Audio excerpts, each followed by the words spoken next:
But like, why do you want to live that lifestyle? I want to live that lifestyle just because it is what speaks to me. It is what says, Creighton, if you live this way, then you will be like the most fulfilled. Yeah. And that's what it's all about. Yeah. Is finding fulfillment, seeing some progress in your life, and just like being happy. And That's it, man. You find enjoyment and happiness in this. We have one life. I believe we have one life. I think when we die, it's like lights out and nothing else happens, and this is like our only opportunity to do cool shit. So, I'm going to live the bestest, happiest, most fulfilling life that I can. Tyson Henderson, I'm very excited to be here. Kick us off, man. Give us an intro. Dude, my name's Creighton, and I've missed you, man. It's been a couple years. It has been. You look good. Thank You look big. No, I don't. Yes, you do. You look like those new Jack Reacher commercials. Creighton, this is exactly what I needed to hear this morning. Because if I look anything like him, I'm feeling good about myself. Yeah. You only got one problem, though, and that problem is you can still fit through doorways. Yeah, no kidding, right? Well, welcome to A Filmmaker's Journey. Creighton, I'm glad you're here. Thank you for joining it. Like, this is going to be so much fun because, like I said at the beginning, when you got here, you're a storyteller. And we have a lot of stories that we've made together. Mm-hmm. And so I'm nervous, but I'm also excited about what we're going to talk about. But we're going to focus on your journey. And the first thing I wanted to ask you, because you've had a huge variety of experience in all aspects of film and not film and just life, do you consider yourself a filmmaker? Oh, no. I didn't think so. No, absolutely not. No, I am not. I'm no filmmaker. I can bang out some content, but no, when I think of like filmmakers, You nope. can run a camera, you can edit a video, you've done that, but you've been in like every aspect of film your entire life. And what I've gotten good at the last 5 years is story and storytelling, visual storytelling. And so like I know a bunch of elements of filmmaking, and I can put all of them together and like I can create branded content with the best of them. Yeah. But when I think of filmmaking, I don't think of commercials for Barbie or Hot Wheels or Walmart or WWE. Yeah. Well, it's interesting because it has changed, and everyone's got a different definition for it. Obviously, back in the day, it was more traditional, but nowadays, man, if you're running a camera, I consider you a filmmaker. That's why you're here. Mm-hmm. But I also want to just talk about all of your experiences that film has brought you. And let's start there, which is where you're at right now in your career as a creator, as just in life. Where are you right now? Tell me about your life right now. Where are you working? Man. What are you doing? I'm so happy right now, Tyson. It's been a wild couple of years. Yeah. For the last 5 years, I have worked for a Utah-based YouTube channel called Ninja Kids TV. Yeah. I believe you've heard of them. I've heard of them, and they're huge. They are huge. How many subscribers? 22.5 million subscribers. Nuts. And 12-something billion views. Gosh. On the channel. They, for a lot of the time, average 300 to 400 million views a month. And you've been producing and filming. So they brought me on initially as producer. Yeah. Because their channel was growing. Yeah. And they're like, oh, well, we can if we can put out more content, we can make more money. So we need let's hire a producer. Creighton's been producing for Supertramp all this time. He knows the YouTube world, which at the time was a rarity because YouTube was still new at Supertramp and just becoming more commonplace with when I left for the Ninja Kids. Yeah. And I produced there for about 6 months. And then the owner of the channel, Shane, he's like, could you direct? Nice. Heck yeah, I could direct. Of course. I could figure it out. watched some YouTube videos, read a couple books. Oh, I hung out with Devin. Yeah, dude, talked to people who knew more than I did, and stumbled my way through it. Didn't do great the first time, but didn't do terrible. I had been like in the world long enough to like feel kind of comfortable doing it, and did it again and again, and kept directing. And I directed for 2.5 years, and then got promoted to creative director, where I was in charge of the overall project. Nice. Did you manage like a team? I did. We have a pretty. It kind of depends on the time, but either a medium to large team of writers and directors and designers, and then we would contract out people per project as needed. Yeah. Well, now that we're talking about that, like, I want to give you like a proper introduction, which is like, let's let the people know who you are first. Creighton has been all over the world. You obviously worked at Supertramp as a stuntman and did a ton of stuff there, but then you worked with him as a director, editor, filmmaker, and you were on a TV show. Oh, I sure was. Finished. So you're like super famous. And then you just sailed the ocean for 3 months. And that's like, in a nutshell, you. Like, you're adventurous. You've done so much. You have so many experiences. And not only that, you're like the happiest, most fun person to be around. And everyone knows Creighton Baird. Oh, that's me. And so when you tell me that you're working for a YouTube channel, that is like scraping the surface. And so I just want to make sure that early in this podcast, we establish who you are. Oh, thank you. Right there he is, the guy with the smile. That's Creighton Baird, everybody. Guy. So yeah, you just finished this trip, and that was so much fun to watch. So, man, I'm the luckiest guy in the world. I got to spend 3 months on the sailboat sailing through the Exuma Island chain in the Bahamas. Yeah. The goal of the trip was to get good at spearfishing, and man, I can do it. I can spearfish. I can hold my breath. I can dive mediocrely well. And there's a TV show. Dude, now we're getting into a TV show. Yeah. So, like Tyson was saying, we're going to get into it. We will get there, but I just wanted to make sure people know that you've done so much. And how many skydives? Wait, hold on. I have a couple hundred skydives. Hold on, stop scrolling. They can't see if I do over. We can barely hear you, but we can see you. This right here. Yes. And is that me to the right, or is that behind? Am I behind you? So this is one of my favorite memories of all time, and when I think of Tyson Henderson, this is the moment that I think of. We put together this slip and slide into skydive out of a military C-130 cargo plane over the deserts of Arizona.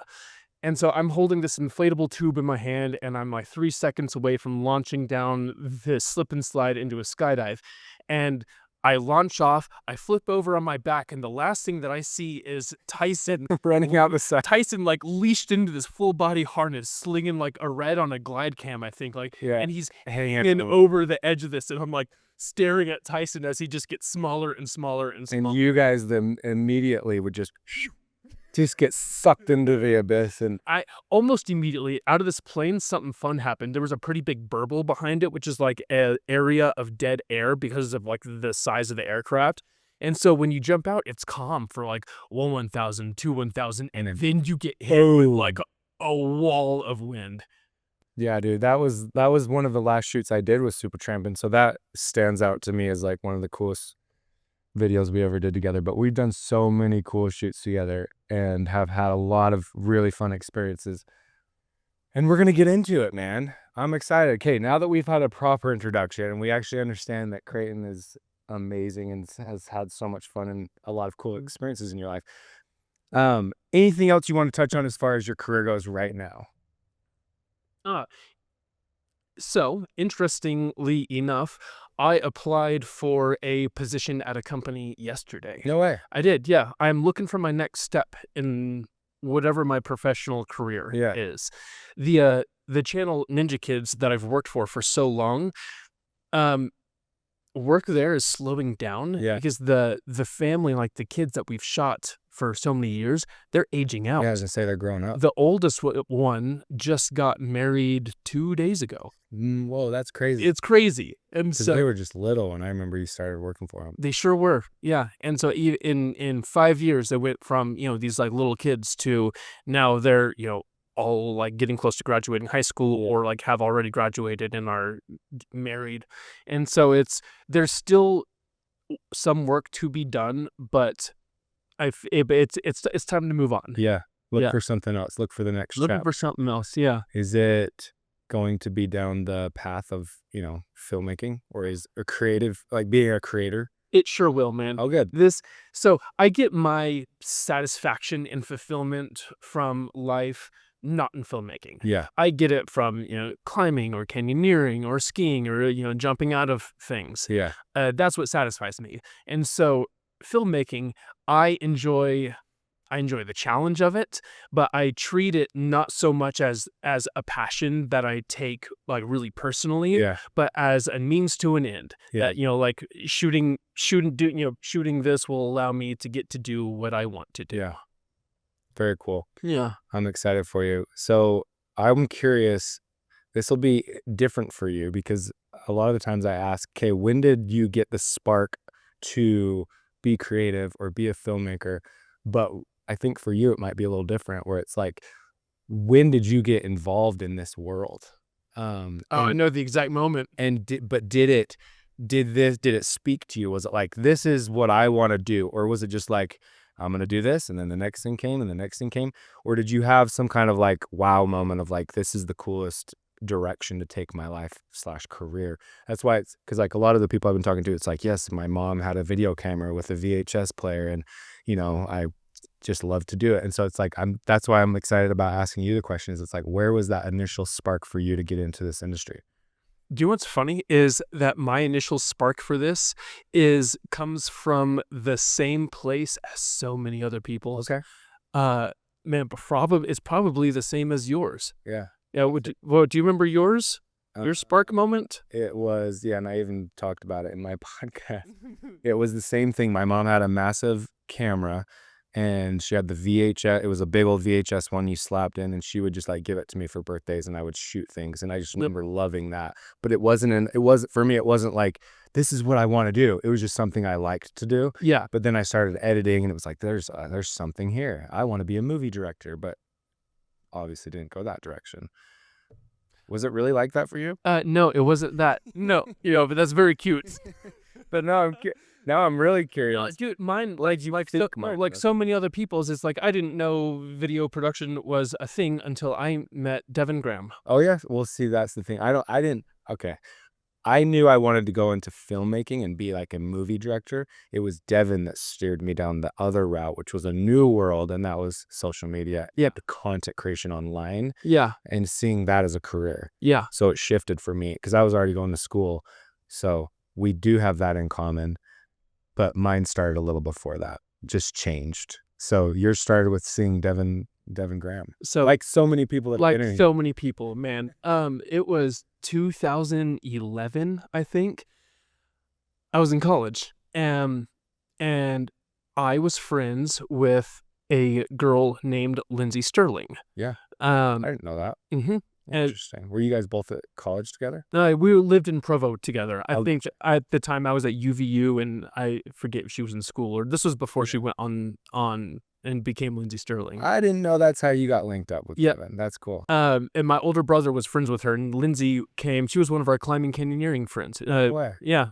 We did like canyons down in Zion together. Way cool. And twice a month we would have a party at our house called Steak Nights, where we'd have 200-300 people show up over the course of the night, and everybody would bring a big hunk of meat and we'd grill it for them. And Lindsay brought her boyfriend at the time, and I got to talking to him. His name is Devin Graham, and he asked him about himself, and he's like, oh, I have this like YouTube channel with 50,000 subscribers or whatever. And I was like, I didn't know people owned YouTube channels. Yeah. I didn't know that's how it worked. Yeah, that was a career. And like 2011, it was still mostly cat videos at that time. But Devin, like, he showed me while we're sitting. I remember this so clearly, man. We're sitting on the couch, and he's like, yeah, here, this is what I do.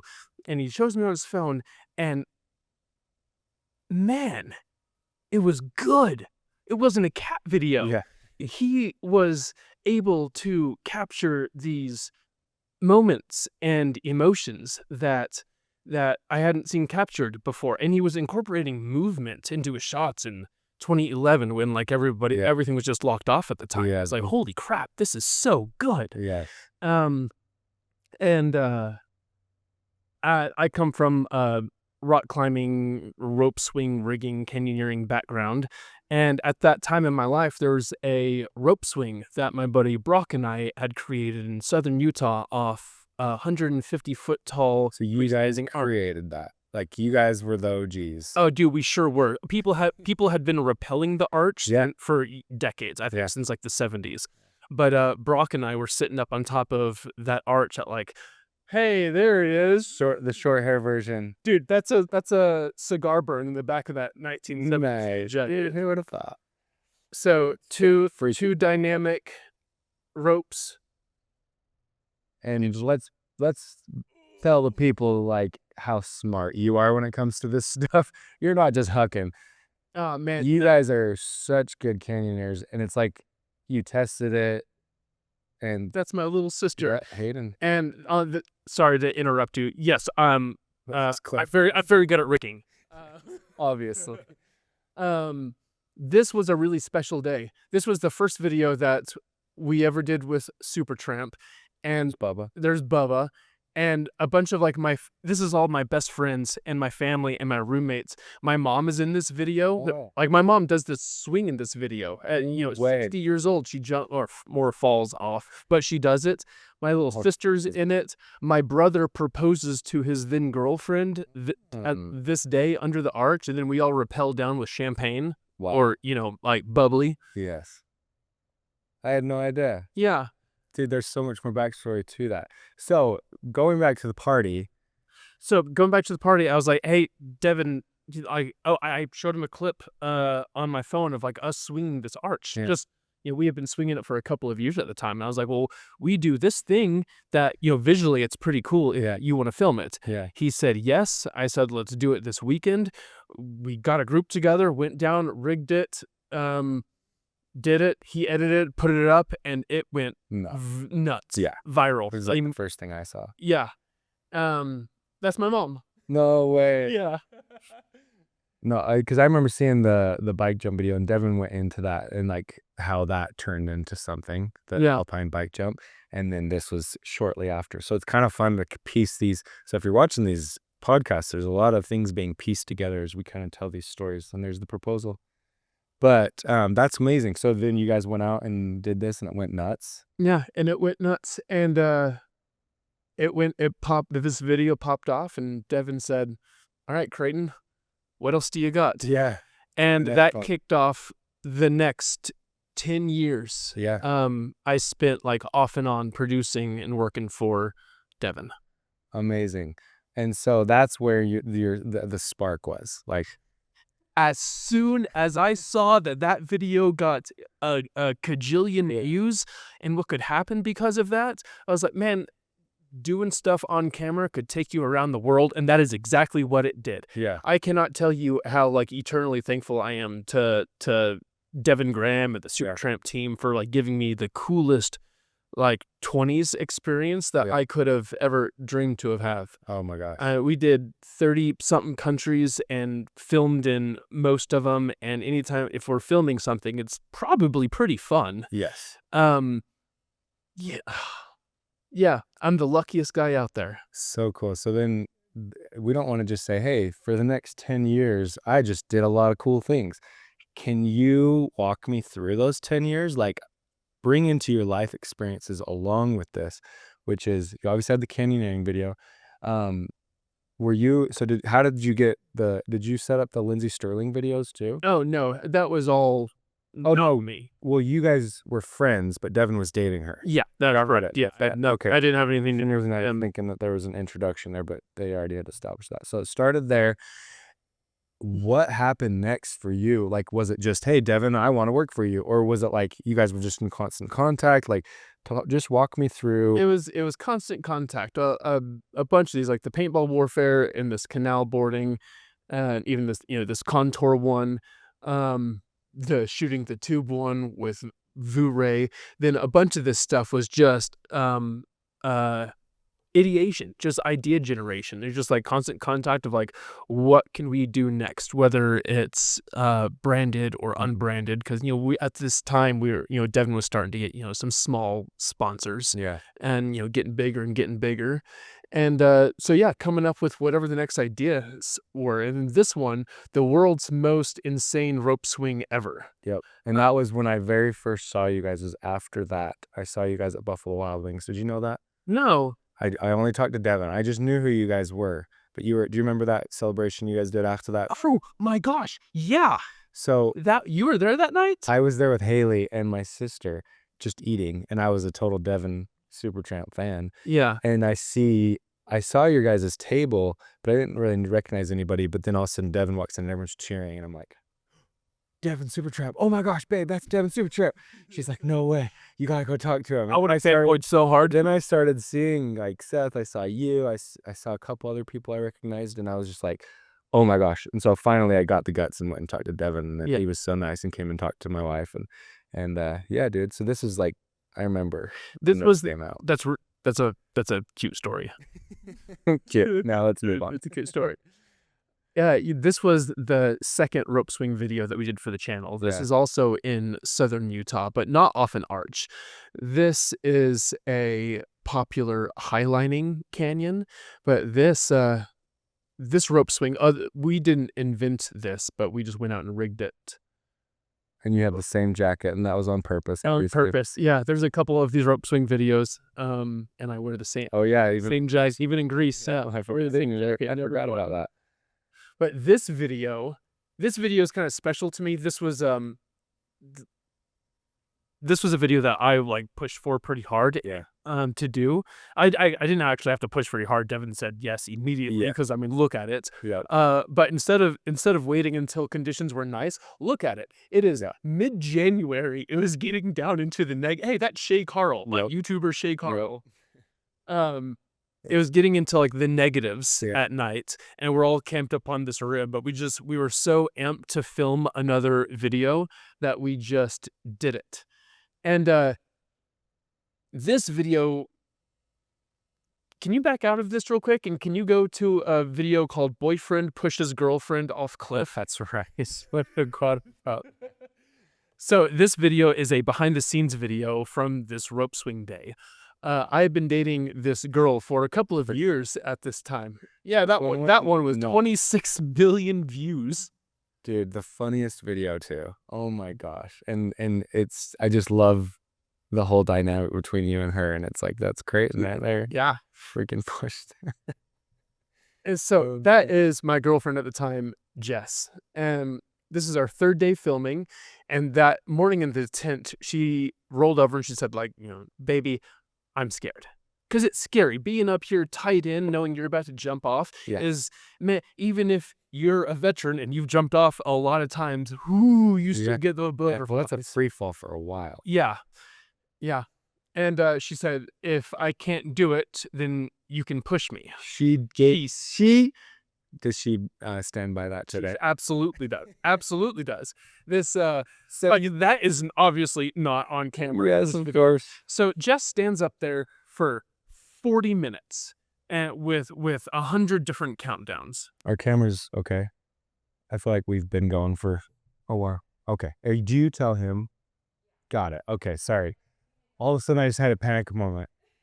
Okay, sorry. Anyway, back to this story. So Jess tries to jump and tries to jump and tries to jump. And just, man, she's smart. That can't bring herself to throw hook her body off a cliff. She's a human being. Yeah, it's a human being. Can't do it. Survival instincts. And so I introduce myself into the situation and try to offer some encouragement. And then eventually I tell her, baby, if you stand here for more than 10 more seconds, I'm going to push you. Yeah, and we hear you say that. And I say that, that's on camera. Yes, and it's like, it sounds a little bit rude, but it's like, we talk about this. Yeah. You know what I'm about to do. And, I know that this is a 3-minute video, but this has been about an hour at this point. Well, and how many times, I mean, I've been here with you so many times with people that are just like, I can't do it. I can't do it. And it always comes back to this, like, should we push them? Yeah. And Man, the answer is no. I mean, you want to, Yeah. you know, like I'll push my own kid down when I have kids down a slide or whatever. Yeah. And so like I walk her over to the edge So and I let her know that everything's going to be okay. I'm leashed in. I'm clipped into a beaner so she can't like drag me off with her. oh my gosh. That's when I tell her that I'm going to push her off. She pushes you. I bring her over. I give her a little countdown. And it is silent this entire time. And then you hear the rope ripping through the air and she screams, "I'm breaking up with you." And the reaction to, Oh man, I'm a baby. yeah, you are. This is Oh before I could grow my. a beard. So funny. And then this video did what for you? This video honestly kind of villainized me. Did it? It made me a conversation, and most people thought like, "Holy crap! Like that Yeah. guy needs to." I got hate letters and like hate mail for years from this thing because there's another video. We don't need to go to it, but it's called like After the Push. Yeah. And it shows Jess like coming up and like our reunion and hugging and her saying basically, "Thank you, that was like the coolest experience," blah blah blah blah blah. But nobody cares about that. Nobody cares about that. That has like 7 views. They want the drama. Yeah. Holy smokes, man. It's fun to hear that side of it. Yeah, but it was seeing like a couple of those first videos just like they just kept doing well. Mm. And so it was the excitement from like have a video having performed really well that honestly you put a lot of like effort and emotion and heart into. Like man, Yeah. the first couple the whole time at Supertramp, just like if the ideas that we were like putting into for the content, we were stoked on them. Yeah. It didn't feel like a job. It felt like, what's the coolest thing in the world that you could possibly do? And then you figure that out, and then you find a way to interject sponsorship into it. Yeah. So that brings me to my next question, which is, you're obviously doing all this and it's through Devin and it's his career. Mm-hmm. And I'm curious because I know that, you know, you've got an entrepreneur mind. You want to make money and you want to have a career path. What was going through your head during all this? Like, was it like, I'm going to keep working with Devin? Were you like, I wanted to do my own channel or my, you know, Instagram? Like, what was, just talk me through like your own mind in that time of what you were thinking. At that time, I had no personal interest in having my own channel. Yeah. I didn't want to be an influencer. Yeah. I enjoyed our adventure channel and like what we were doing at Supertramp, but man, most of the time that I didn't care for YouTubers. Yeah. I didn't like the look at me culture around it. And maybe that was just my perception at the time. And I also feel that things have changed a lot over the last few years. But at the time, it wasn't for me. And in my 20s, same time I was doing Supertramp stuff, I had co-founded a paddle company called Torch Paddles. Good times. Oh yeah, dude, you and I got a Canadian motorhome road trip out of that. But like, so I spent 4 years building Torch Paddles. We manufactured and sold stand-up paddleboard paddles, canoe paddles, kayak paddles that each had 122 LED lights and set into the blade so you could go night paddling. I spent 4 years on that, and man, there's a lot of pride and joy that comes from running your own company and it being your thing. But I know that you've talked about this in some of your other podcasts, but you are responsible for everything. Yeah. Like the buck stops with you, and it's a lot of stress. Yeah. People talk about all the benefits of going into business for yourself, and man, there are so many. Mm-hmm. And if you're the type of person who like, you know, you can make it work, that's wonderful. I learned that I don't want to hustle. Yeah. Like I want to make, you know, money's nice. I want to make enough to be able to do what I want to do and live comfortably and all of that. But my time is really important to me. Well, that doesn't surprise me at all. That's what I love about you is your free spirit and just wanting to just live life. I don't want to breeze over Torch Paddles though. I want to talk about that. Like as an entrepreneur and a business owner, I think there's a lot of people listening to this that are interested in that, and it doesn't even have to be filmmaking. talk to me just about entrepreneurship and like having partners and trying to grow that brand, and obviously working with Devin on a few projects to try to promote it, and then ultimately just, would you call it a failure? Mm-hmm. Okay, so then talk me through the beginning kind of, and go through that, and bring Bubba and David and who else? Oh, and Buck. And Buck were all There part were of 4 of us. We were in college, and we started 4 of us. We started this company, Torch Paddles.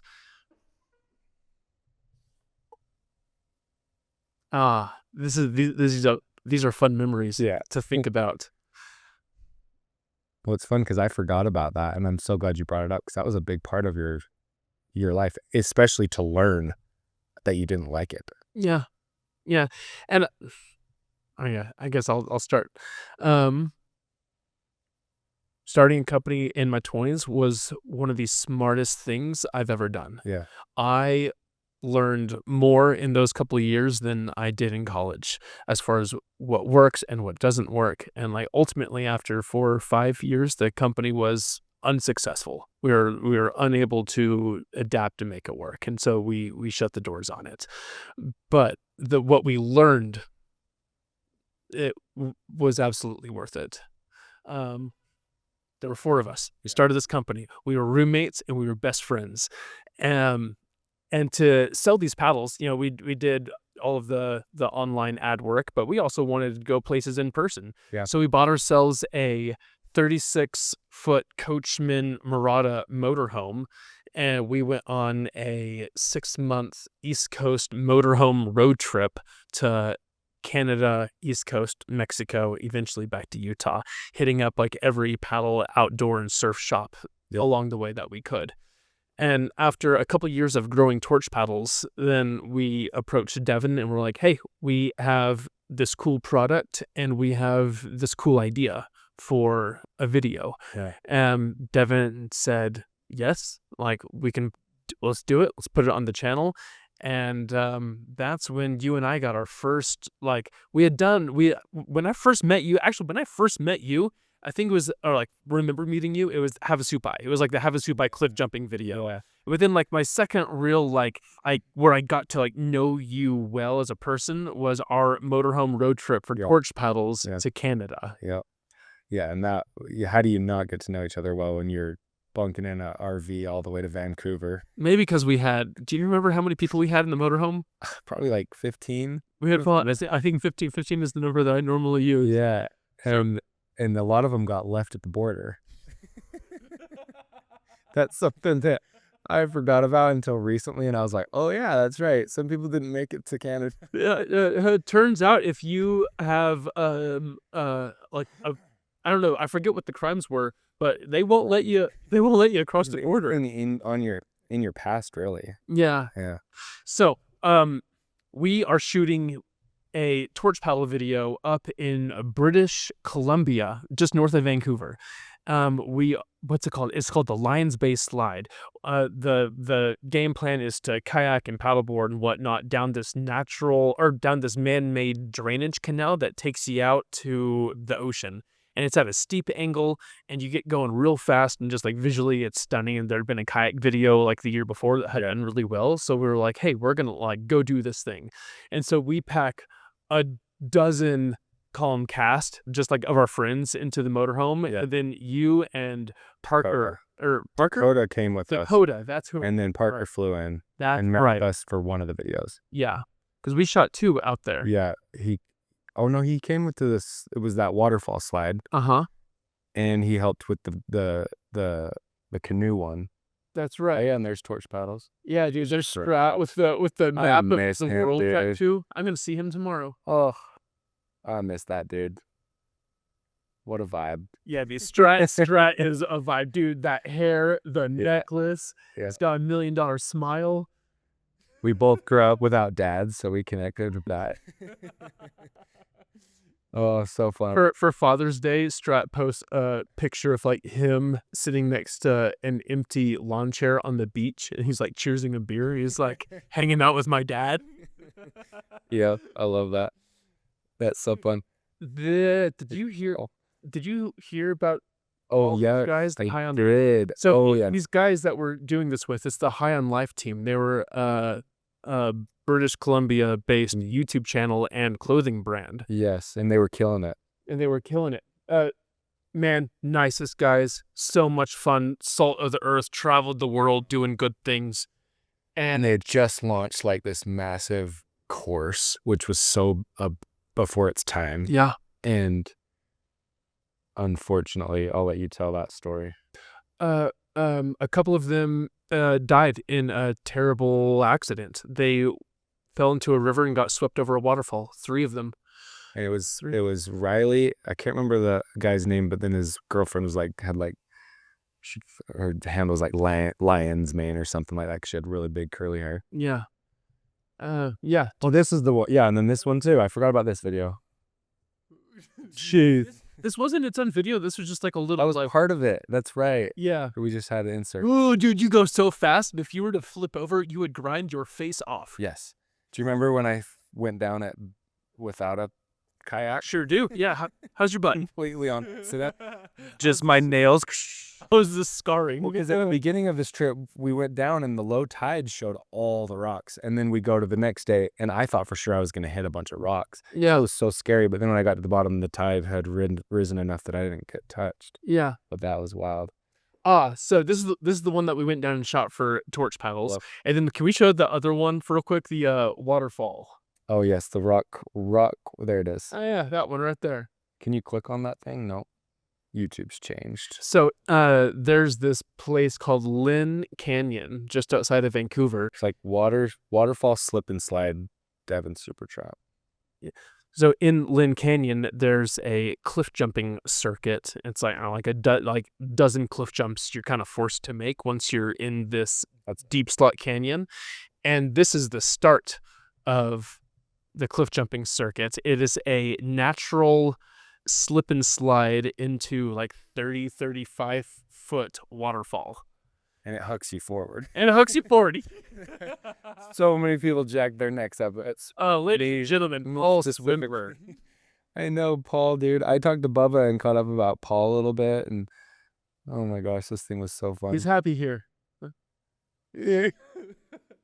What a cool natural feature, man. Like, I've traveled the world, and very rarely do you get a natural slip and slide into waterfall. Strat brought his diving goggles this day and dove underneath this waterfall and found, I think, 4 GoPros. Yeah. Yeah, I remember that. Because this was right after... Do you remember on the Havasupai trip, I dove in head first on Mooney Falls and hit my head on the ground? So it jacked up my neck. Yeah. And it's still, to this day, jacked up. And then we went on this trip, and I got flipped forward on the waterfall and then whiplash. Do you remember I sat in the RV? In the RV. For half a day because I couldn't move my neck. Yeah. Yeah, good times, man. All the things that I did as a kid, and I'm sure you as well, but we're going to pay for the rest of our lives. You're starting to feel now. Oh, yeah. Oh, yeah. I say that. Do you know what? I'm 36. Yeah. I'm in better shape now than I was at 26. Yeah, but let's not skim over the fact that you broke your back. I broke my back at 26, so that's probably the leading reason of why. Oh my gosh, dude. And we'll get to there. We'll get to that. So anyway, we're getting off track. I'm gonna get enticed into this is way fun though. Too much. So we did this. Did this do anything for torch paddles? Say it again. Did this do anything for torch paddles? Yeah, absolutely. Yeah, we saw a boost in sales for probably 6 months. You could see a consistent rise in sales that we believe were directly correlated to this video. And then it petered out after that, which, as expected. Yeah. When I remember seeing it, because we became office mates, you guys got an office by Devon's place. Yeah. It was so fun to see you guys. Why didn't it work? I just remember thinking it was such a great idea. Maybe the market and niche is just too small. Niche, man. Night paddling is a pretty niche thing. Yeah. If we had been attached to a larger company that sold more products, then we could have done it. But we didn't have the capital to expand our product line. Yeah. And there were a few companies that were interested in purchasing us, but ultimately decided not to. Because they could just go make it. Yeah. I mean, we had a patent on all the good ways that we could think of to put lights on a paddle. Yeah. But you can't patent the idea of putting lights on a paddle, just ways to do it. Huh. Interesting. Yeah. Did you What was when you went into the business, did you consider that? It was a small niche that this Totally. tough business. Absolutely. But of course you're like, we can do it. Yeah, we can do it. Yeah, you're an entrepreneur. Yeah. Let's go. Yeah. And then what, hard, that's fine. and then what happened when you guys are like, it's over?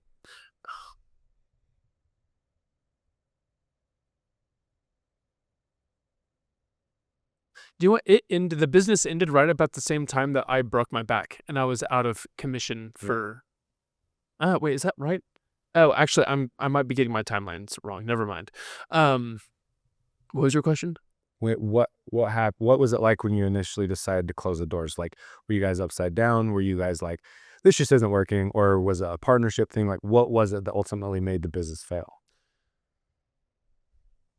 What ultimately made the business fail was us knowing that it didn't have a future. Mm-hmm. We still had money, we still had orders, things were still chugging along, but the writing was on the wall that like we had put as much work into it as we were willing to, which was a lot. It was our full-time job for 4 or 5 years.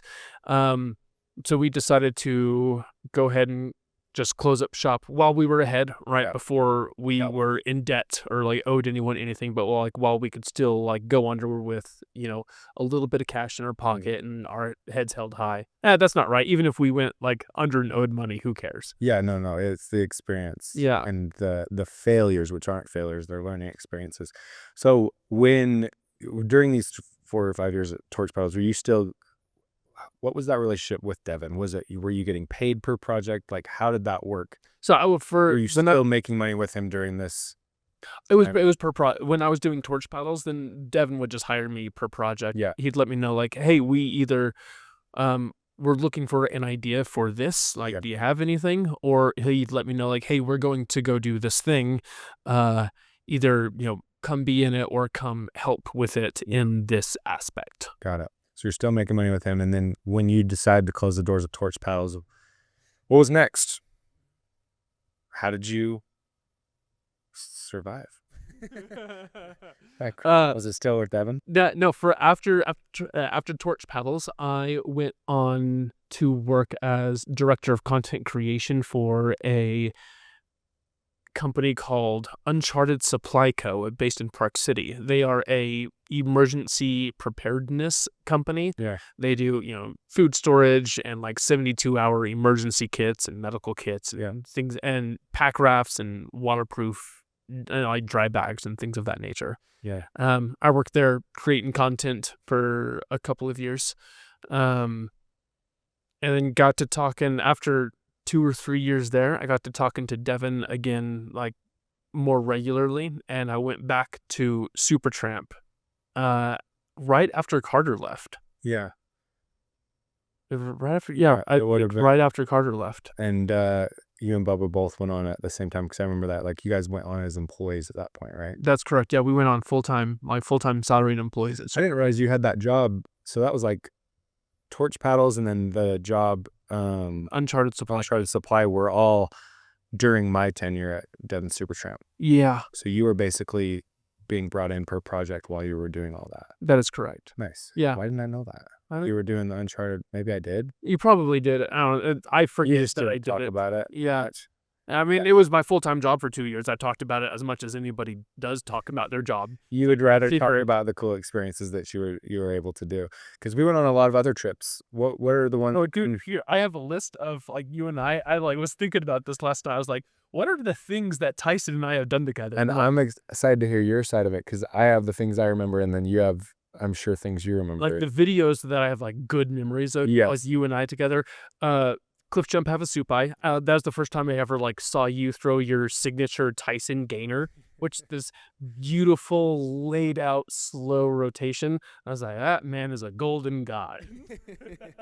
That was my first in at Supertramp, and Devin forgot about it. He's like, that's right. That was what kind of established me, because I was working and trying to get in. Yeah. And then they're like, oh, we can also jump off cliffs. Yeah. Dude, it was Iron. It was a prerequisite to do stuff for Team Supertramp. Is you have to like be willing to sacrifice your body, because like all these videos that people see, man, it sure does look like fun, and it sure was fun, but It like it Just should right. yeah. Well, that Havasupai one, I was talking to Devin about this, was that one shot of me doing the gainer off that one cliff. I think he had me do it 5 times. Yeah. We had wanted to get it perfect. But this is where I jumped. Oh, there's the gainer. Ooh, it's so pretty. It's so pretty. And that was so fun because the waterfalls to jump into was like clouds. Very aerated. Yeah, and there's Seth. Seth Jones looking good. Yep. And there It was so cool, like watching your body awareness in the air. good times, man. Good times. So that was the first one. Cliff jump Havasupai, and then we had the slip and slide waterfall, which we talked about, the urban kayaking with torch paddles, the jet surf at Lake Powell. Yeah, and we brought that one kid. And he's gonna, if he listens to this, I feel bad I don't remember his name. We were into Alpine. Lone Peak, I mean. yeah. Do you remember his name? Nope, sure don't.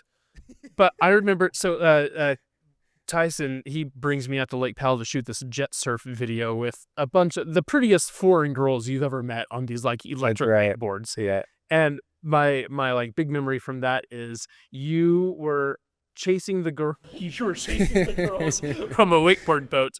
And you had your drone up. You launched the drone and then took off going. And then the drone ran out of battery and started returning to home, which was a long way. Home was like 2 miles that way. Yeah, because we rode the boat forever. And you couldn't get it to land where you were. And so you had to like ditch the girls, turn around the boat, and go back to where. And you were driving the boat. Oh yeah. And I was like, Creighton, we have to go back to home. You started flying through these slot canyons, and we're just watching it leave. We're chasing it. Yeah. Oh my gosh, I forgot about that. That was stressful. And then we literally get where it's like coming down. Yeah. Just like trying to keep the boat in like wind and like underneath where it's going to be coming down. It was exactly where we launched it. Yep. And we caught it. That was crazy. I was pretty prideful in the fact that I never crashed a drone that wasn't my fault. I did do it one time. Do you remember the Final Fantasy shoot when we were flying in the Mustang and a wing popped off and it goes shoot, boom, and just like blew up. Yeah, it like the propeller just popped off. The propeller just shot up in the air because when we got back, we couldn't find the third propeller. And yeah, that's what we figured happened because we were going so fast, and I went and stopped it immediately. And I just think the torque. I forgot about that. Yeah. Good old days. So there's that. I'm so curious to hear what else. So I forgot about the Lake Powell. There's that one, the Mad Max video. Of course. Man, that was a fun couple day shoot. You got run over by a go-kart. I bent my fibula when I got ran over by a go-kart on this video, and when I went and got it x-rayed, it was literally like curved, and the doctor's like, "Do you have rickets or something? Like bones aren't supposed to curve like that." But walking with a cane for a while. Yes, watching you attempt that was hilarious because it's like, what were you thinking? There was nowhere to stand. And you're running and then just it sucked me under. Yeah. Yeah. Good times. But that's Creighton for you. But that was the hardest. I mean, I'm curious on your perspective because I talked about this one on my podcast. That's like the one shoot that I was like, wow, this is really, really hard. Being out here in the elements and being a part of Team Supertramp, which is intense. It was sun up to sun down. Yeah. I remember 16, 18-hour days. Yeah. And then you have behind the scenes going 24/7. Yeah. And like we're all my first behind the scenes, and so this one was brutal. We're all camping out here. We have like the motorhome and people are sleeping in tents and stuff. Hey, that's me. I jumped from one of those carts to the other cart. I don't actually think it's in the final edit. No. It's like there's a whole behind the because I get ran over, but it sure is in the behind the scenes. So we're all in these like prosthetics and makeup. We have like extra teeth and ears hanging off, and they ask us to like leave it on while we sleep at night. Yeah. And I remember like all over like our pillows and sleeping bags and everything. We're just like covered in like prosthetic makeup. Yeah. It's very gross. Oh my gosh. So we had the Mad Max go-karts, and then the Bahamas ski-doo shoot. That's like one of my favorite memories. Oh my gosh. You. That was one of the best trips ever. Yeah. We had some really good times. We had some really good times. Tyson tried to break into a super yacht out there.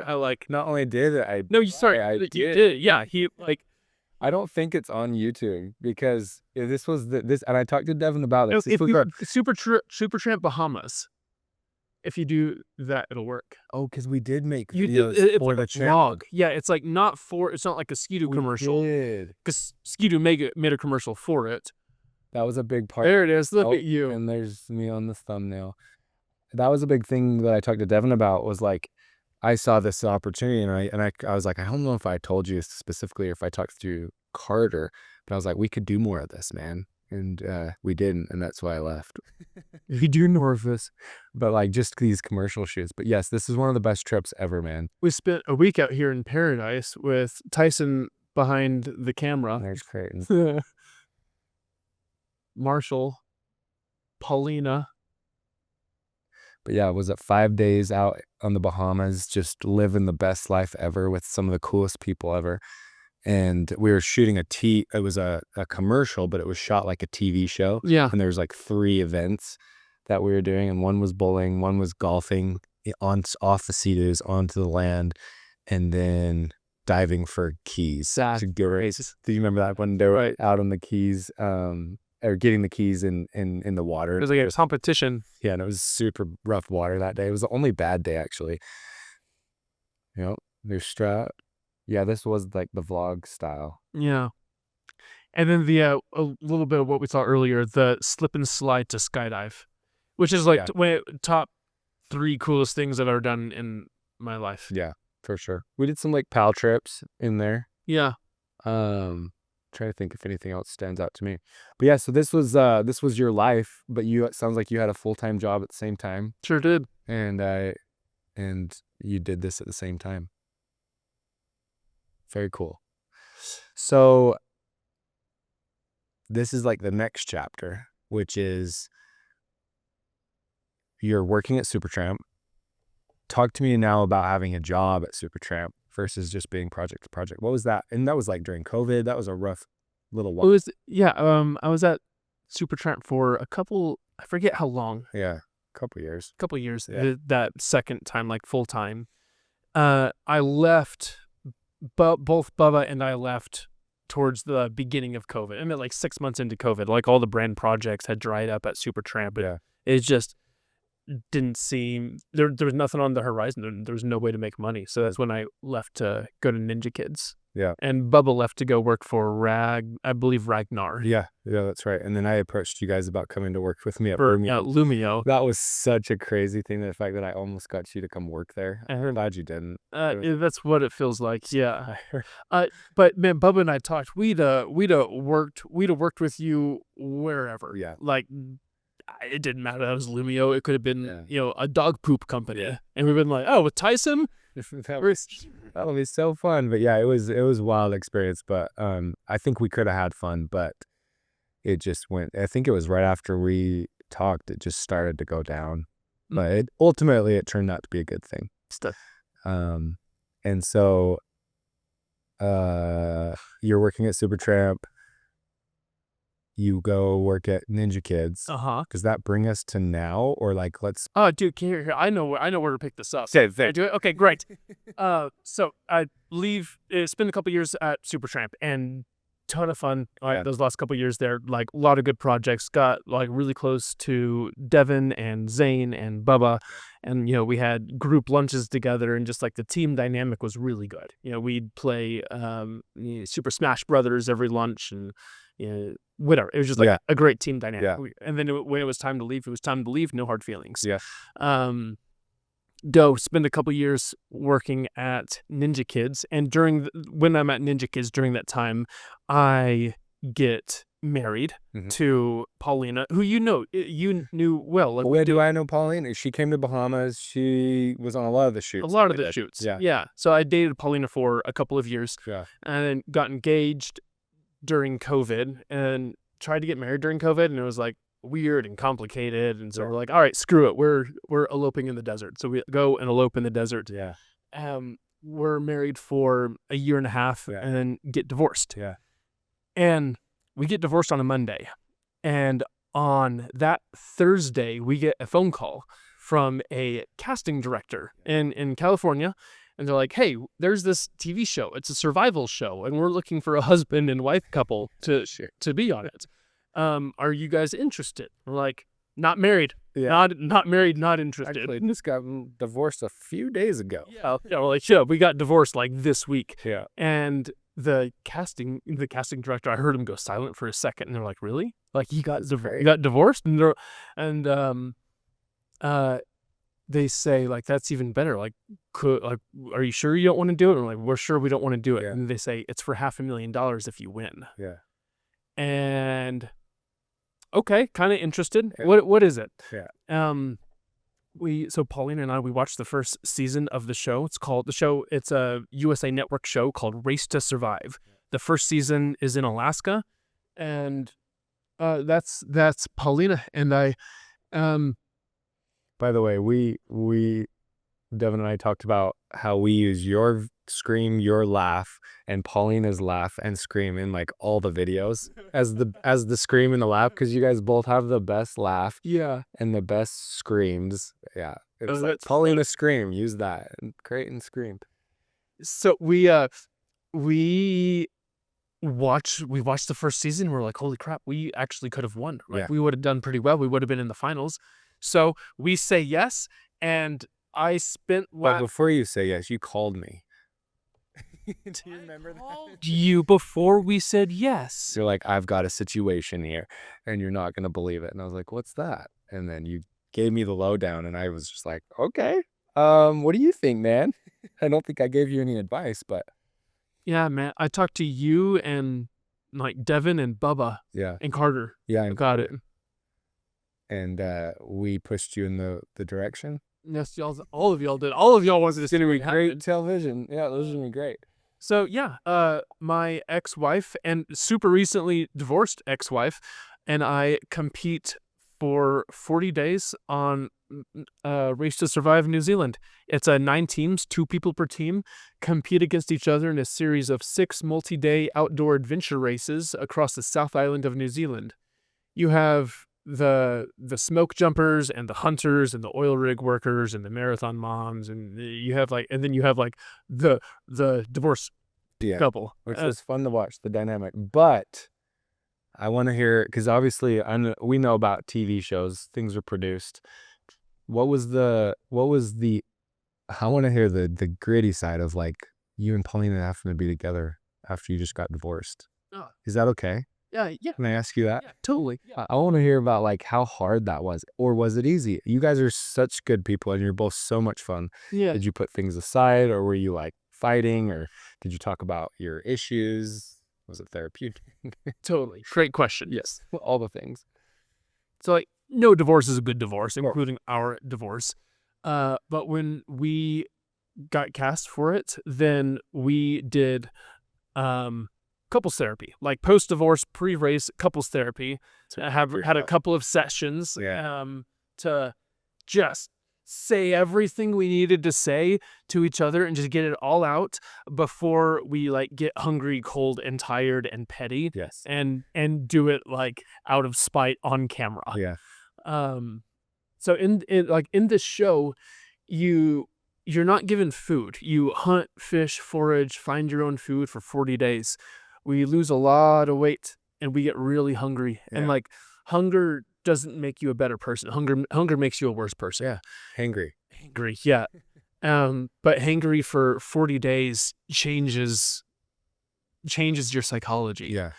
But Paul and I, it was hard going into it. And we got to New Zealand, and we got there 2 weeks before the race starts for a bunch of pre-production stuff. Yeah. Photo shoots and interviews and gear checks and all of the stuff that goes into it was a $40 to $50 million production for the show. And in those 2 weeks, we were sequestered to a hotel room. We each like had our own room, and then it was like a shared suite thing. Yeah. And so, and so it was like, we like hadn't seen each other. Like we didn't train together for this. Like we like met up for therapy, and like that was it. Yeah. So then like we go from, last thing was like, falling out of love and divorce, and now like sequestered, which means you're stuck in this freaking room. And it made us again just like say everything that we needed to say there in the privacy of our room before we said it. So like, like got into it on camera. And we started the show, and we did freaking awesome. Yeah, you did. I'm so proud. I'm proud of myself and I'm proud of Paulina. Like it was hard and cold and hungry and all of the things, and we worked really well as a team. It was so fun to watch. I mean, me and Haley tuned in every week. We came to the watch party, which was the first time I'd seen you and Paulina especially in a long time. Yeah. But was it super produced? Like, was No, it? dude. You No, guys dude. were- I love this show. I love the creators of the show. Yeah. Yeah, this show not super produced. How it worked is each team moved as a pod of 5 people. You had your 2 contestants, and then each team has one shooter producer who is a world-class athlete who happens to be good at slinging cameras and telling stories on the fly. So shooter producer. Yeah. And then you have 2 safety crew who make sure that you don't die. Yeah. Like they'll let you get pretty injured and super lost. A lot of people did. But And they were probably like, when you're lost, because you got lost a couple of times, or at least a different direction. we don't have we have a map and a compass out Yeah. there like in the woods, and So like, could you ever feel that they were like, this is the wrong way, or did they just go with you? now they stay a couple hundred yards behind you. So you like can't. They just like wait, they'll be Yeah. back. Yeah. We got to film some of these like behind the scene things. So we would have each race, or a race would be 40 miles, tens of thousands of feet of elevation gain. It would take 3 or 4 3 days. Yeah. Off trail, and the race would incorporate aspects such as climbing and canyoneering and tandem whitewater pack rafting and sea kayaking and caving, aka spelunking. Yeah. It includes a lot of like technical aspects and technical terrain. And so then after each race, then the last team to finish is eliminated. And then we have about a week of survival camp. And that's where we were in that video. Yeah. We're at survival camp where we all camp really close to each other, right? Within a couple hundred yards. And we hunt, fish, forage, rest, recover our strength, do what we can. And then we start the next race. Yeah. And I remember thinking when you were gone, because you went silent for that time, and then when you got back, you couldn't talk about it. All of us were talking, and we're just like, I think they may have won. Like, I think they're being so quiet about it. The ending was wild to see what actually happened with the other team that was going to win. Yeah. And then tell me about the ending. Should we say spoilers? I mean, yeah, of course. Yeah. Lots of spoilers. Hey, if you want to stop this podcast now, go watch the freaking show. Stop. Hey, wait, hold on. Stop this real quick. This couple, Nick and Kennedy, Yeah, wait. the other teams. Nick and Kennedy, one of the other teams. I firmly believe they are the grittiest people I've ever met. Yeah. I firmly believe that at the end of the world, when nuclear apocalypse, there's going to be cockroaches, Twinkies, and that team. They will survive. Yeah. Because I remember watching that. They went through so much and they kept pushing. They went, I think it was 11 days without food. Like, no food, nothing.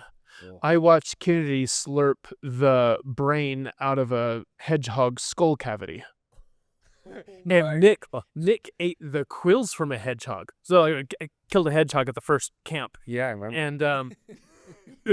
And like, do a little thing to do it. Nobody looks good killing the hedgehog. They're so cute. We did at Super Shrimp. We did a hedgehog Christmas video and drove. And that's all you can think about. That's all you can think about.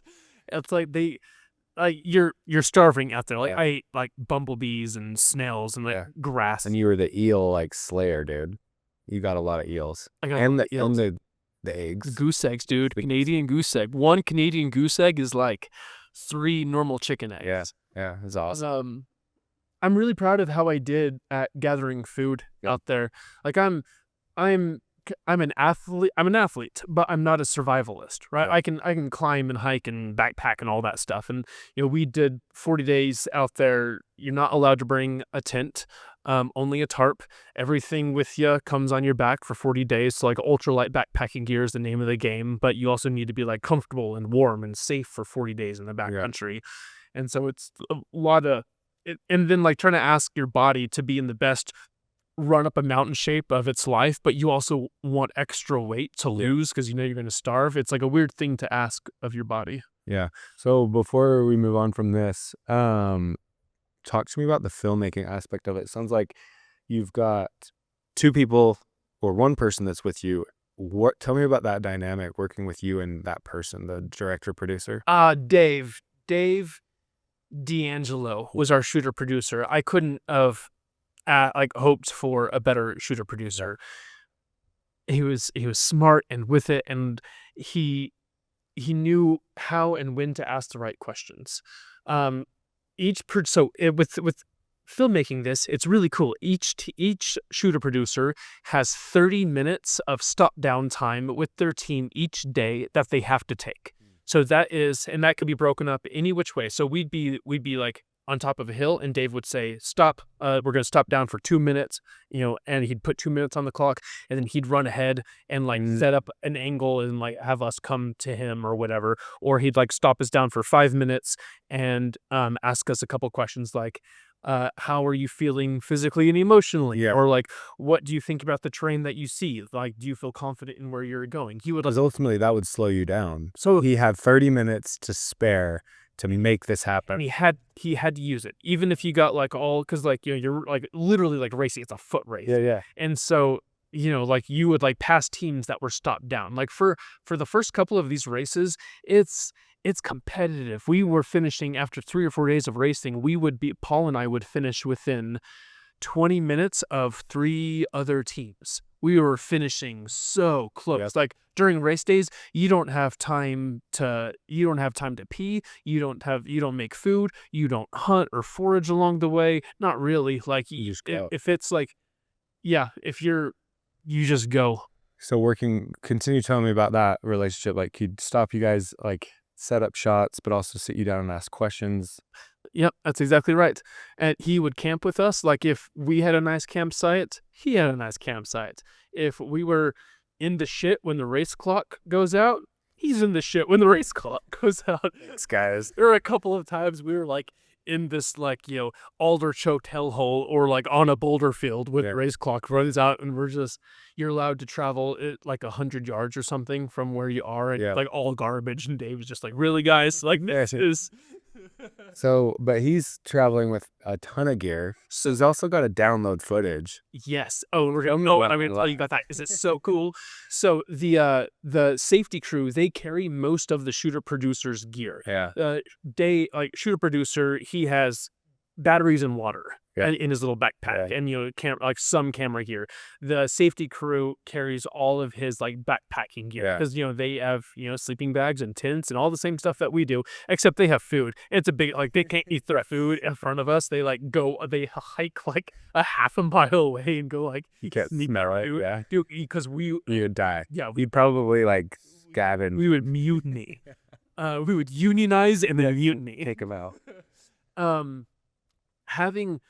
Having the type of power in this production that they had was wild to see. There was a moment where I just hard charged into a river with my mic pack exposed and killed it. And Dave told me, don't do that again. Yeah. Like, let me put it in a pack or whatever pack or whatever.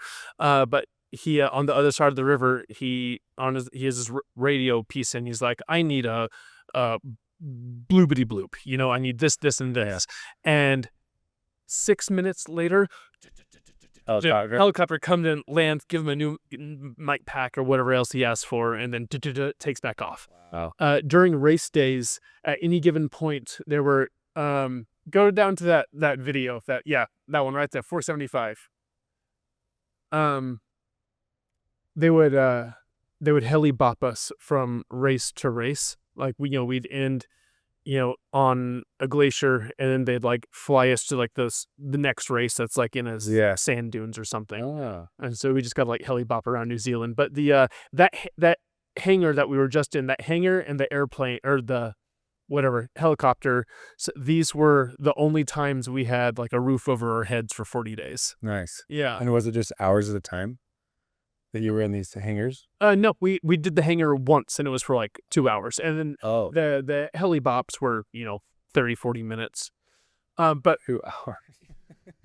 But back to, so they had these there's 2 right there. They have these helicopters flying all over the place, like, because like as we're racing across like 40 miles of like tough terrain. Yeah. And so production, they'd be leapfrogging camera guys to their next location. We'd see them dropping camera guys up on top of cliffs with lenses this long. Oh, And gosh. yeah, they'd be dropping cameramen off and producers off and gear off. And sometimes, like, when you see a helicopter land or go somewhere weird, then you think, did someone get injured? Someone's getting like medevaced. Yeah. And so you think that like most times. Yeah. Oh my gosh. The production side of this would have been so cool to see without having to deal with hunger and tiredness. Yeah. And with the footage, we're all aware of what Starlink is. Yeah. Have you used Starlink before? I haven't used it, but I've got some people that have been using it. So I've used it a handful of times on, motorhome road trips and all 3 months on the boat. Works great. It also works great for entire TV productions. We'd get to survival camp, like in the backwoods, and production had, I forget how many, maybe a dozen Starlink Starlink panels set up, and they were beaming all of the footage that they shot that day back to home base in LA. They would like dump from the backwoods and just beam it. They had this like tit set up with just like everything underneath it, and and they're getting backups of the footage right there. Yeah, and editing. They had a whole like army of editors who started assembling the footage like the same day that it was shot. Yeah. So that way the story producers could like go through and see like, we're missing like this narrative point that we need. And then they would like be sure to ask you like, whatever the next checkpoint is where you run into, a story producer, then they'd be like, I heard that this and this happened to you. Tell me about this. And so they had like all the details on you, and they were like to fill in gaps too. Yeah, and like they would fish for like certain things, or like, oh, they obviously want me to talk about how garbage the weather is. Yeah, and so they would never say this. Yeah, but they'd be like, how's the weather? Yeah, they would lead you. Yeah, for sure. How did Dave get that job? That's a great question. Did you ever ask him? How do you get into Dave has worked in television for a long time. He's worked for specifically Cops. He has shot, I forget how many seasons, but like a lot of seasons of Cops. Yeah. He's just got a couple friends in the industry, and it's fun seeing like I'm social media friends with like all the shooter producers, because like production and cast was like, they tried to keep us pretty separate as much as they could, because they want like us racers to suffer and starve and like focus like on they want us to like focus on ourselves and our story, and not like like having a relationship with the camera crew. Side note, man, it was hard for the crew to watch us for 40 days, watching people like they get to know us and our personalities, and like most of us out there are pretty likable people, and like they're watching us literally suffer and like go from like happy in the first like episode or two to like gaunt and like is withering away. And so one of my favorite memories of like the whole TV show was when we finally wrapped. It was like final episode. Spoiler: Pauline and I make it to the final race. Mm-hmm. The final race happens. Drone flies around. Director says, "That's a wrap." And immediately, like all the crew that were on top of a mountain in the middle of nowhere, they all like reach in their backpacks and pull out their sandwiches and Gatorades and apples and give us all of the food that they had. Like they've been wanting to do that for 40 days. Yeah. And finally it was like, it was like a way that they could help us. That's so crazy. And did your bodies just like immediately rejected everything, and I was in bed for 3 days. That first day out, I ate they helicoptered us from the top of a mountain to like the parking lot of a grocery store in town, and they gave us a production credit card and said, "Get what you want." Yeah, I spent close to $1,000 panic buying food and like freeze dried salmon or whatever that like wouldn't spoil. Yeah. I bought all the food that I could like carry, and then first thing I ate was a large pepperoni pizza, but I couldn't eat all of it at once because like my stomach was this big. But I would eat and then fall asleep and then wake up, throw up, eat, throw up, sleep, and I did that until I finished the pizza, and then spent 3 days unable to move. Oh my gosh, yeah, that's crazy. I remember you telling us a little bit about that. Well, that I would say that kind of maybe we won't say what happened at the end, just to let people. Oh, whatever. Do you just tell us the cliff notes of what actually happened at the end of the show? At the end of the show, there's essentially $500,000 in a box on top of a mountain way off yonder. Yep. And there are 3 final teams. We're one of them. The race clock starts, 3, 2, 1, go. And it is a foot race for $500,000. And we compete our little hearts out and do really freaking well. And I'm super proud of us. Yeah. And you get so close. Yeah. We get, Paul and I take second place. Second place. We So cool. We lost to the smoke jumpers, Ethan and Tyree, who are my boys. Man, I talk to them pretty frequently. Because they're from Utah. Ethan lives here in Salt Lake, Yeah. and Tyree's out in Nevada near Reno. So cool. Well, good job there. Thank you. I'm sure the experience will last a lifetime. Yeah. So amazing. So then you get done with the show. You and Paulina move on. Yep. And what's next for your career? And we can kind of touch on this briefly since we've been going for a little while. And then just a little, I just want to hear about this trip you went on. Oh, yeah. So coming back from filming in New Zealand, I'm under a strict NDA, can't talk about anything that happened for 6 months or something until the show came out. And then the show came out this last summer. And so I just stayed tight-lipped about that and go back to working for Ninja Kids. Yeah. Over this last year. Yeah, that's what I did. Just contract work for Ninja Kid, or was it contract work or was I full-time still? It was contract work this last year for Ninja Kids. There's a unlimited amount of work. It's just whatever projects I could take on. Yeah. Honestly, which is how I'm able to travel as much as I do. For this sailing trip, trying to be gone for 3 months, it's a hard thing to organize your life for that. But I took on all of the projects that I could, where I knew that I would get them wrapped up and finished before I left. Yeah. And then I just let everybody know I am going to be gone for this long. And you were. Yeah. You were gone for 3 months. Yeah. So I was gone for 3 months. Is it Caribbean or Caribbean? It is. It is the same thing. It's the same thing. The Caribbean, wow. Sea? Yeah, the Caribbean Sea. Man, I still, ocean. I sailed the Bahamas. One of my best friends, Carson. You know Carson. He's been in a handful of videos. Yep. He owns a sailboat, and he runs sailing charters out of Florida called Blackwater. His company's called Blackwater Voyages. Yeah. And for years, Carson's a lifelong sailor. And for years, he has wanted to sail to this one spot in the south of the Bahamas called the Chat and Chill Bar. It's at the bottom of the Exuma Island chain, and the Chat and Chill Bar is the hub for cruisers. Cruisers are people who live full-time or part-time on their boats. And if you look at the Chat and Chill Bar on Google Maps, then you see hundreds of sailboats anchored around it. It is the hub. It is the jumping off point for adventures and friendships, and it's just the place to be. Yeah. And so Carson said, I'm going there, and he called me 6 months before the trip. He's like, Creighton, you're coming with Kaylee and I, his girlfriend, and he said, we're going to go sail the Bahamas. Yeah. I sail with Carson once a year, but it's normally a week. Yeah. We'll go sail the Gulf, or I've met him for Ninja Kids. Yeah. I would spend a couple months each year in Puerto Rico for legal tax evasion. Yeah.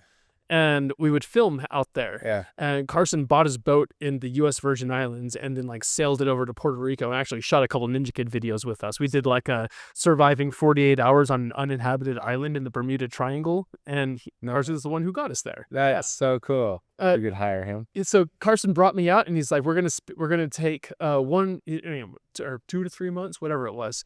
And I met up with him in Florida, and he's got a 39-foot Beneteau. It's 14 feet wide. It's about 5.5 foot drop. There? Yep, it sure is. Oh man, if you click on that thing. So that's a spinnaker swing that we set up. This was a group that we linked up with down there, Young Cruisers. It's a group of younger cruisers, and We like linked our boats all. There were like 20 something of us, and that's Carson doing a free dive or spearfishing. But we all link our boats up together and have like a couple day party out on the ocean. And there's on the island nearby, there is a natural tidal lazy river that goes through the island, and so we all like link up and float down it. Nice. Yeah, Lobster and crabs. And like the purpose of this trip, like, this is a spinnaker swing. Spinnaker is like one of the sails that you put out at the bow of the ship, and yeah, Nice. and we spent a couple hours just slinging people around. Cool. Yeah, Wow, what an experience. yeah.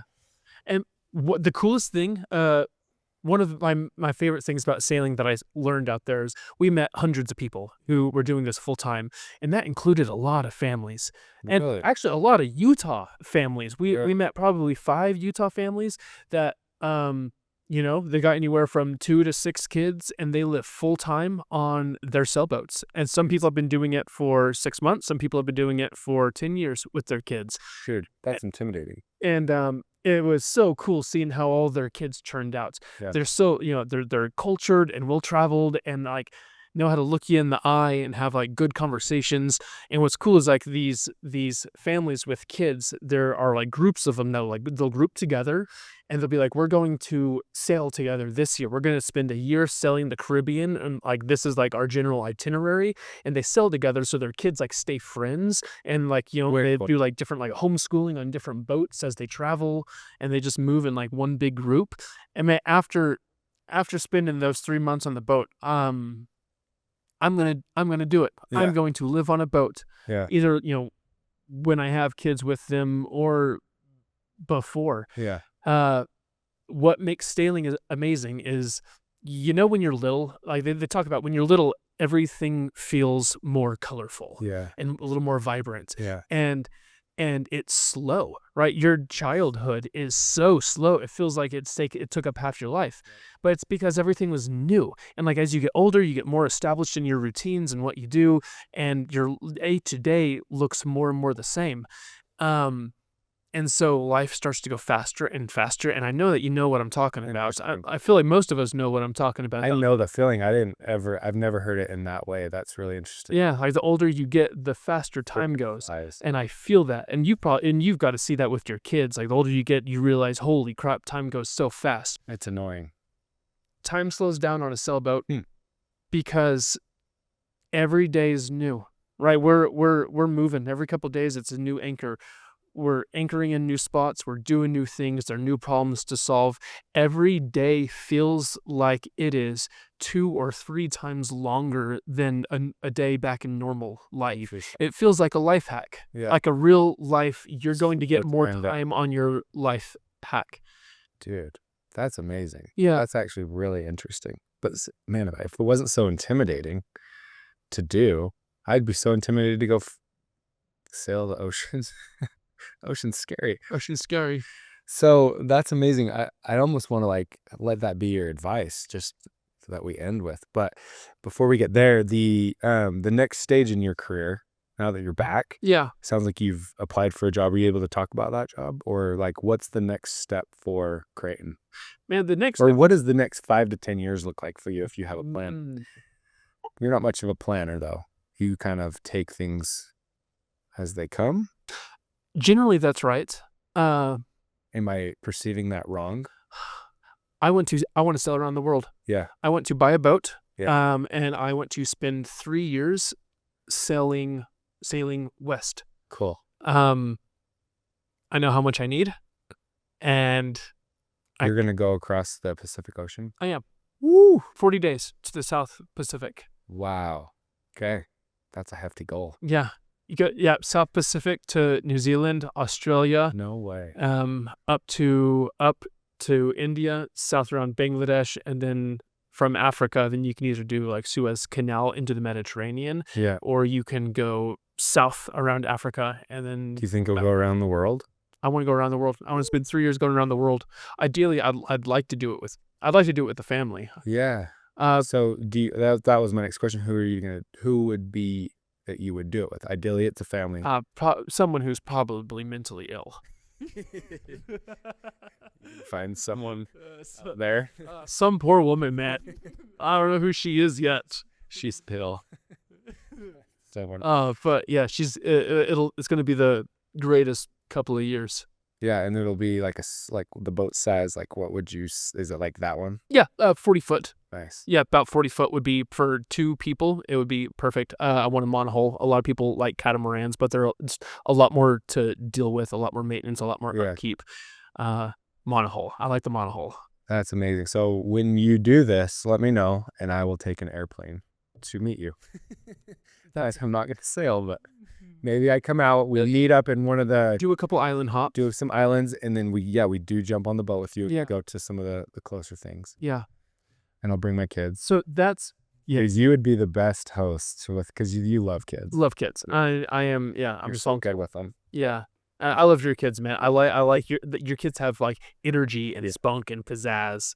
But like they're fun in person and fun to see. Yeah, yeah. But in like as far as like what I'm doing next, I applied for a creative director position with a local product company. Cool. I applied yesterday. I haven't heard back yet. But still early. But yeah, like I don't mind working somewhere as long as I'm able to still live the type of life that I want, which is something that I feel very confident I can negotiate to it. I don't mind working wherever. I'm happy to work and make money that supports the things that I really want to do. And why is that? Because I know what's important to me. Yeah. And I don't mind doing the work that gets me there. I know a lot of people like to complain about having to work or the type of jobs that they do or I don't. But like, why do you want to live that lifestyle? I want to live that lifestyle just because it is what speaks to me. It is what says, Creighton, if you live this way, then you will be like the most fulfilled. Yeah. And that's what it's all about. Yeah. Is finding fulfillment, seeing some progress in your life, and just like being happy. And that's it, man. You find enjoyment and happiness in this. We have one life. I believe we have one life. I think when we die, it's like lights out and nothing else happens. And this is like our only opportunity to do cool shit. So I'm going to live the bestest, happiest, most fulfilling life that I can. Amazing. Would you want to speak to that in the way of advice to someone that's like wanting to maybe live a lifestyle like yours that is free-spirited and traveling and being able to see the world? What kind of advice would you give someone that wants to go that route? If you normally turn right, turn left. Nice. Yeah. Against the crowd. Yeah. No, not even that. No, not at all. That's not it at all. No. Do something different. Yeah. Get out of your routine. Try something different. If you're interested in a sport or a hobby, there's 24 things that I like actively enjoy doing throughout the year, depending on like the season and like what's going on outside. There's a lot to do and experience out there in the world. And man, not to brag, but Utah's the best place in the world for that. Yeah. Where I grew up in Texas, Texas is 98% private land. It's all huge ranches, 2% public land. I moved out here to Utah, 76% private land. I didn't know that. 3/4. That's your land and my land and everybody's land for you to hunt and fish and climb and canyoneer and paddle and do, blow stuff up, go do whatever you want. Figure out who you are and what you like. Man, honestly, I don't know who I would be if I didn't have the type of access to public land that I have out here. I think that like my life would be radically different. Yeah. And that's one of the reasons why I enjoy sailing is like you're out on the ocean, man, that's public land, baby. It's I spend a couple hours out there in the water, diving, fishing every day. Public land. It's special. We take it for granted here. I didn't know that. Mm-hmm. That's amazing. Like being in a place where things are privately owned, like Texas, I didn't realize that's a thing. So yeah, hey, if you're not in Utah, come to Utah. Yeah. Especially if you want to have some adventure. Well, Creighton, we'll wrap it up there. We'll do this again. Yeah. In, however many years and catch up again. Thank you for being on the podcast. It's so good to hear your story. And We'll chat after the podcast. It was good to see you. Okay. Hey, thank you guys for watching. I love y'all. All of y'all. Oh, wait. Yes. Plug. Plug. Do you care about if people, hey, where can you go find Creighton if you want to me. reach out? Oh, I don't know. You can follow me at Creighton Baird on most things. We saw his Instagram on the board. Yeah. OnlyFans, Creighton, but no. Perfect. No, really. Go search it. Yeah. I'm just kidding. But no, go check out Creighton. He's always on an adventure. Fun person to watch and just living the best life ever.